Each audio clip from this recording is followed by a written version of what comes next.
प्यारे बच्चों, आज हम जानेंगे महर्षि दधीची के बारे में। संसार में कुछ व्यक्ति ऐसे भी होते हैं जो परोपकार हेतु अपने हितों का बलिदान कर देते हैं।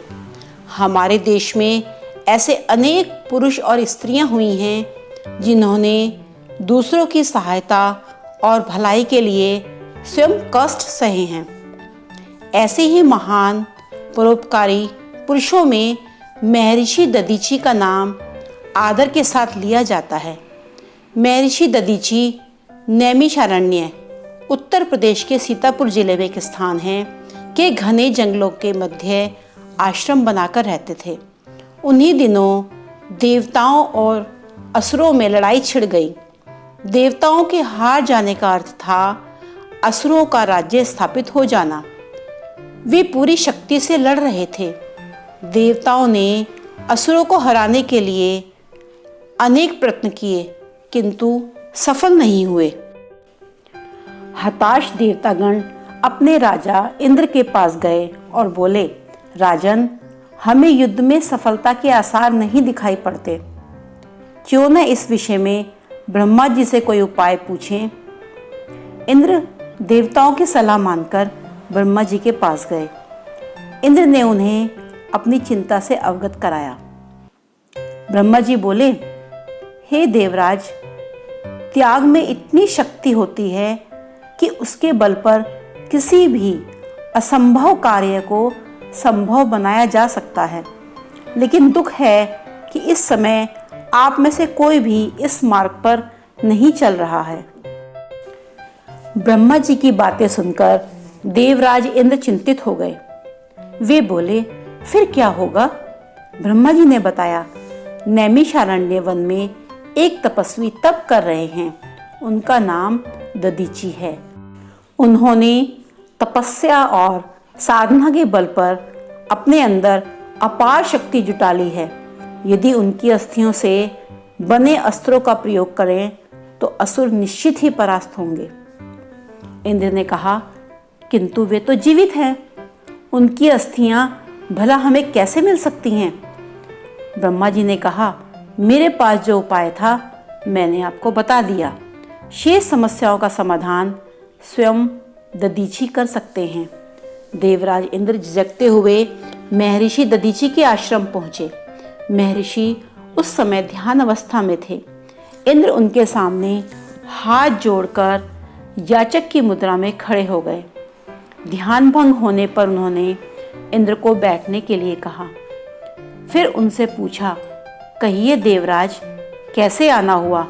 इंद्र बोले, महर्षि क्षमा करें, मैंने आपके ध्यान में बाधा पहुंचाई है। महर्षि, आपको ज्ञात होगा, इस समय देवताओं पर असुरों ने चढ़ाई कर दी है। वे तरह तरह के अत्याचार कर रहे हैं।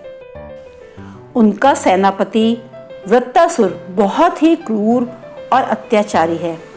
उससे देवता हार रहे हैं। महर्षि ने कहा, मेरी भी चिंता का यही विषय है। आप ब्रह्मा जी से बात क्यों नहीं करते? इंद्र ने कहा, मैं उनसे बात कर चुका हूं। उन्होंने उपाय भी बताया है, किंतु किंतु किंतु क्या? देवराज, आप रुक क्यों गए? साफ साफ बताइए। मेरे प्राणों की भी जरूरत होगी तो भी मैं सहर्ष तैयार हूं। इंद्र ने कहा, हे महर्षि, ब्रह्मा जी ने बताया है कि आपकी अस्थियों से अस्त्र बनाया जाए तो वह वज्र के समान होगा। वृत्तासुर को मारने हेतु ऐसे ही वज्रास्त्र की आवश्यकता है। इंद्र की बात सुनते ही महर्षि का चेहरा कांतिमय हो गया। उन्होंने सोचा, मैं धन्य हो गया। उनका रोम रोम पुलकित हो गया। प्रसन्नता पूर्वक महर्षि बोले, देवराज, आपकी इच्छा अवश्य पूरी होगी। मेरे लिए इससे ज़्यादा गौरव की बात और क्या होगी? आप निश्चय ही मेरी अस्थियों से वज्र बनवाएं और असुरों का विनाश कर चारों ओर शांति स्थापित करें। दधीची ने ध्यानावस्था में अपने नेत्र बंद कर लिए। उन्होंने योग बल से अपने प्राणों को शरीर से अलग कर लिया। उनका शरीर निर्जीव हो गया। देवराज इंद्र आदर से उनके मृत शरीर को प्रणाम कर अपने साथ ले आए। महर्षि की अस्थियों से वज्र बना, जिसके प्रहार से वृत्तासुर मारा गया। असुर पराजित हुए और देवताओं की जीत हुई। महर्षि दधीचि को उनके त्याग के लिए आज भी लोग श्रद्धा से याद करते हैं। नैमिषारण्य में प्रतिवर्ष फागुन माह में उनकी स्मृति में मेले का आयोजन होता है। यह मेला महर्षि के त्याग और मानव सेवा के भाव की याद दिलाता है। तो बच्चों, ऐसे थे महर्षि दधीचि। त्याग मानव का सर्वोपरि गुण है। हमें भी अपने अंदर इस गुण को विकसित करना है। तो बच्चों, अगली कहानी के साथ फिर मिलते हैं। तब तक के लिए बाय।